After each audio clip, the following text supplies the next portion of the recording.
छोड़ना होगा बीजेपी सरकार मुर्दाबाद मुर्दाबाद बीजेपी सरकार मुर्दाबाद मुर्दाबाद आरएसएस मुर्दाबाद मुर्दाबाद मुर्दाबाद आरएसएस मुर्दाबाद मुर्दाबाद मुर्दाबाद धर्म नामे गुंडागिरी चलबो ना धर्म नामे गुंडागिरी चलबो ना যদি চলবো ন্যায় চলবো যদি চলবো ন্যায় চলবো আজ রাস্তায় লড়াই হবো লড়াই হবো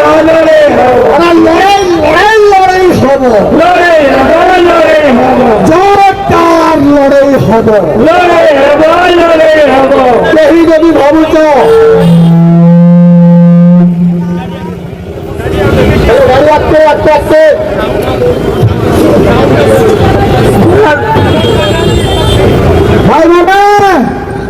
ভাই মানে আপনাদের কেস ঠিক আছে তো লড়াই লড়ার লাগে প্রস্তুত আছেন তো কথা তোমায় লাগবে ভোট তোমায় লাগবে ভোট চলছে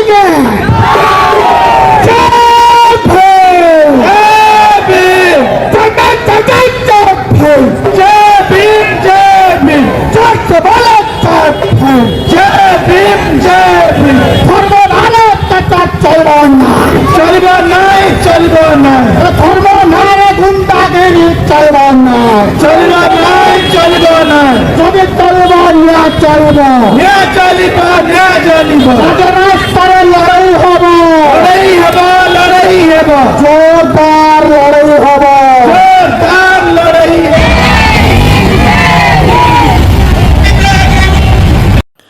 নমস্কার প্রিয় বন্ধুগণ আপনার প্রত্যেকଙ୍କୁ ଆଉ ଗୋଟେ ଭିଡ଼ିଓକୁ ମୁଁ ସ୍ୱାଗତ କରୁଅଛି। ଆଜିର ଭିଡ଼ିଓରେ ଆମେ ଆଲୋଚନା କରିବା ଭୀମ ଆର୍ମି ବିଷୟରେ।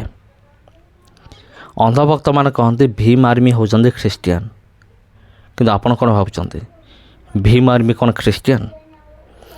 ଭୀମ ଆର୍ମି ତାଙ୍କର ଲକ୍ଷ୍ୟ କ'ଣ, ତାଙ୍କର ଏଜେଣ୍ଡା କ'ଣ, ଏଇଟା ଅନେକ ଅନ୍ଧଭକ୍ତମାନେ ସେମାନେ ଜାଣନ୍ତି ନାହିଁ। ତେବେ ପ୍ରିୟ ବନ୍ଧୁଗଣ ମୁଁ ଆପଣଙ୍କୁ କହିଦେଉଅଛି ଭୀମ ଆର୍ମି ଏମିତି ଗୋଟିଏ ଦଳ ଯେଉଁମାନେ କି ସର୍ବପ୍ରଥମ ବାବା ସାହେବ ଆମ୍ବେଦକରକୁ ସେମାନେ ସମ୍ମାନ କରନ୍ତି। ତାପରେ ଅନ୍ୟମାନଙ୍କ କଥା କାହିଁକି ସେମାନେ ସମ୍ମାନ କରନ୍ତି? କାରଣ ବାବା ସାହେବ ଆମ୍ବେଦକର ମନୁବାଦୀଙ୍କ ହାତରୁ ଶାସନ ଛଡ଼େଇ ଆଣିକି ସମସ୍ତଙ୍କୁ ସମାନ ଅଧିକାର ଦେଇଛନ୍ତି। ଯେତେବେଳେ ମନୁବାଦୀମାନେ ଶାସନ କରୁଥିଲେ ଆଉ ସେମାନେ ଏମିତି ନିୟମ କରିଦେଇଥିଲେ ଯେ ବ୍ରାହ୍ମଣମାନେ ହେଉଛନ୍ତି ସବୁଠୁ ଶ୍ରେଷ୍ଠ। ସେଥିପାଇଁ ବ୍ରାହ୍ମଣମାନେ ଯାହା କହିବେ ସମସ୍ତେ ତାହା ପାଳନ କରିବେ, ଆଉ ବ୍ରାହ୍ମଣମାନେ ତାଙ୍କର କଥା ହିଁ ରହିବ, ତାଙ୍କର ଆଇନ ହିଁ ସମସ୍ତେ ମାନିବାକୁ ବାଧ୍ୟ। ମନୁବାଦୀମାନଙ୍କର ଶାସନରେ ଏସବୁ ଥିଲା, କିନ୍ତୁ ବାବା ସାହେବ ଆମ୍ବେଦକର ସେମାନଙ୍କର ସ୍ୱପ୍ନକୁ ଚୁରୁମାର କରିଦେଲେ। ଦଳିତମାନଙ୍କୁ ବି ଅଧିକାର ଦେଲେ। ଜଣେ ବ୍ରାହ୍ମଣକୁ ଯେତିକି ଅଧିକାର ରହିବ ସେମ୍ ଅଧିକାର, ସମାନ ଅଧିକାର ଗୋଟେ ଦଳିତ ପାଖରେ ବି ରହିବ। ସେଥିପାଇଁ ଭୀମ ଆର୍ମି ଏମିତି ଗୋଟେ ଦଳ, ସେମାନେ ବାବା ସାହେବ ଆମ୍ବେଦକରଙ୍କର ରାସ୍ତାକୁ ବା ତାଙ୍କର ପଥକୁ ସେମାନେ ଅନୁସରଣ କରନ୍ତି। ତେବେ ପ୍ରଶ୍ନ ଉଠୁଛି ଭୀମ ଆର୍ମି କ'ଣ ଖ୍ରୀଷ୍ଟିଆନ? ଭୀମ ଆର୍ମି ଖ୍ରୀଷ୍ଟିଆନ ନୁହେଁ, କିନ୍ତୁ ଆମର କିଛି ଖ୍ରୀଷ୍ଟିଆନ ଭାଇ ଭଉଣୀମାନେ ସେମାନେ ବି ଭୀମ ଆର୍ମିର ସଦସ୍ୟ ଅଟନ୍ତି, ଆଉ ସେମାନେ ବି ଜୟ ଭୀମର ସେମାନେ ସ୍ଲୋଗାନ ଦିଅନ୍ତି। ଏଇଟା ସତ କଥା।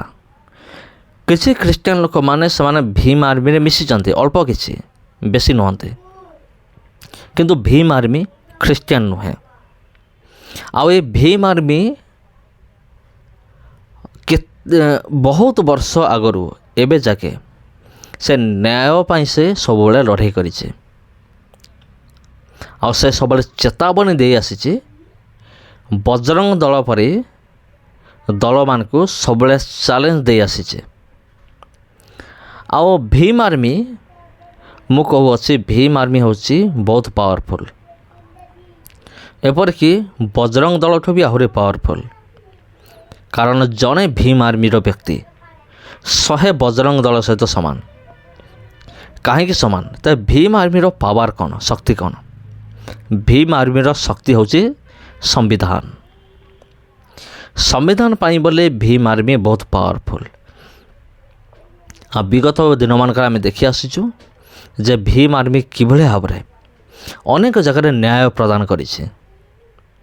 ମନୁବାଦୀମାନଙ୍କର ମନମୁଖୀ ଶାସନରୁ ସେ କ'ଣ କରିଛି? ନ୍ୟାୟ ପ୍ରଦାନ କରିଛି ଅନେକଙ୍କୁ। ଆଉ ଅନେକ କ୍ଷେତ୍ରରେ ଆମେ ଦେଖିବାକୁ ପାଉ ଯେ ଭୀମ ଆର୍ମି କିଭଳି ଭାବରେ ଆମର ଖ୍ରୀଷ୍ଟିଆନ ଭାଇ ଭଉଣୀମାନଙ୍କୁ ସପୋର୍ଟ କରି ଆସୁଛେ। ସେଥିରେ ମୋତେ ଭୀମ ଆର୍ମି ନିକଟରେ ବି ଆମେମାନେ କୃତଜ୍ଞ ଅଟୁ। କାରଣ ସେମାନେ ଆମକୁ ସାହାଯ୍ୟ କରିଛନ୍ତି ଆମର ପକ୍ଷ ନେଇକି। ଆଉ ଯେତେବେଳେ ଭୀମ ଆର୍ମି ଯେତେବେଳେ ରାଲି ଯେତେବେଳେ ବାହାରେ ସେମାନଙ୍କର, ଆଉ ସେତେବେଳେ ବିରୋଧୀମାନେ ପୁରା ଥରହର ହୁଅନ୍ତି। ଭୀମ ଆର୍ମି ଯେତେବେଳେ ରାଲି ବାହାର କରନ୍ତି, କାରଣ ଭୀମ ଆର୍ମି ଯେତେବେଳେ ବାହାରିବେ ଆଉ ସେତେବେଳେ ସେମାନେ ଏକ ଛୋଟିଆ ମୋଟିଆ ଲକ୍ଷ୍ୟ ନେଇ ବାହାରିବେନି, ପୁରା ବହୁତ ବଡ଼ ଜାଗାକୁ ସେମାନେ କଭର କରିବେ। ଆଉ ମେନ୍ ସେଣ୍ଟର ଗୁଡ଼ିକୁ ସେମାନେ କଭର କରିବେ ଯେ ପର୍ଯ୍ୟନ୍ତ ସେମାନଙ୍କର ଦାବି ପୂରଣ ନ ହେଇଛି। ତେବେ ଖ୍ରୀଷ୍ଟରେ ପ୍ରିୟ ଭାଇ ଏବଂ ଭଉଣୀମାନେ, ଭୀମ ଆର୍ମି ବିଷୟରେ ଆପଣଙ୍କର ମତ କ'ଣ କମେଣ୍ଟ କରି ଜଣାନ୍ତୁ। ଭୀମ ଆର୍ମି ଖ୍ରୀଷ୍ଟିଆନିଟି ବିଷୟରେ ଯାହା ବି କିଛି ତାଙ୍କର ଚିନ୍ତାଧାରା ଥାଉ ନା କାହିଁକି, କିନ୍ତୁ ମୁଁ କହୁଅଛି Bhim army is the best. ହଁ ପ୍ରିୟ ବନ୍ଧୁଗଣ, କାରଣ ଆପଣ ଜାଣନ୍ତି ଆମର ଭାରତ ବର୍ଷରେ ଖ୍ରୀଷ୍ଟିଆନମାନଙ୍କ ସଂଖ୍ୟା ବହୁତ କମ୍। ସେଥିପାଇଁ ଏ ମାଙ୍କଡ଼ ଦଳ ଆମକୁ ନାଲି ଆଖି ଏମାନେ ଦେଖାନ୍ତି। କାରଣ ଖ୍ରୀଷ୍ଟିଆନଙ୍କ ସଂଖ୍ୟା ହେଉଛି ବହୁତ କମ୍। କିନ୍ତୁ ଯେଉଁ ଜାଗାରେ ଖ୍ରୀଷ୍ଟିଆନମାନଙ୍କ ସଂଖ୍ୟା ଅଧିକ ସେଠି ଏମାନେ କିଛି କରିପାରିବେନି। କିନ୍ତୁ ଯେଉଁ ଜାଗାରେ ଅଳ୍ପ ସଂଖ୍ୟକ ଖ୍ରୀଷ୍ଟିଆନ, କେବଳ ସେଇମାନଙ୍କୁ ଏମାନେ ନାଲି ଆଖି ଦେଖାଇବେ। କିନ୍ତୁ ଯେତେବେଳେ ଭୀମ ଆର୍ମି ସେଠାରେ ପହଞ୍ଚିଯିବେ, ଏମାନେ ଲାଙ୍ଗୁଡ଼ ଜାକିକି ଏମାନେ କୁଆଡ଼େ ପଳାଇବେ।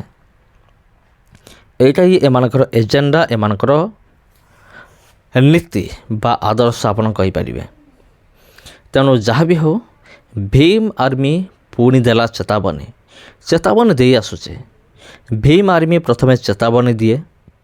ଯଦି ଭୀମ ଆର୍ମି ଚେତାବନୀ ଯଦି ଶୁଣା ନ ଗଲା, ତେବେ ଆମେ ଦେଖୁ ଯେ କିଭଳି ଭାବରେ ଭୀମ ଆର୍ମି ଏମିତି ଆନ୍ଦୋଳନ କରିଥାଏ। ଆଉ ଭୀମ ଆର୍ମି ସବୁବେଳେ ଆନ୍ଦୋଳନ କରିଥାଏ ନ୍ୟାୟ ପାଇଁ। ବଜରଙ୍ଗ ଦଳ ପରି କୌଣସି ସ୍ୱତନ୍ତ୍ର ଧର୍ମ ପାଇଁ ନୁହେଁ। ଭୀମ ଆର୍ମି ସବୁବେଳେ ଆନ୍ଦୋଳନ କରେ ନ୍ୟାୟ ପାଇଁ, ସମସ୍ତଙ୍କୁ ସମାନ ଅଧିକାର ଦେବା ପାଇଁ। এই ବିଷୟକୁ ନେଇକି ଆପଣ କ'ଣ ଭାବୁଛନ୍ତି କମେଣ୍ଟ କରିକି ଜଣାଇବେ। ଆଜିର ଭିଡ଼ିଓକୁ ଏଇଠି ରଖିବା। ଭିଡ଼ିଓ ଭଲ ଲାଗିଥିଲେ ଭିଡ଼ିଓକୁ ସେୟାର କରନ୍ତୁ, ଚ୍ୟାନେଲକୁ ସବସ୍କ୍ରାଇବ୍ କରନ୍ତୁ। ଧନ୍ୟବାଦ।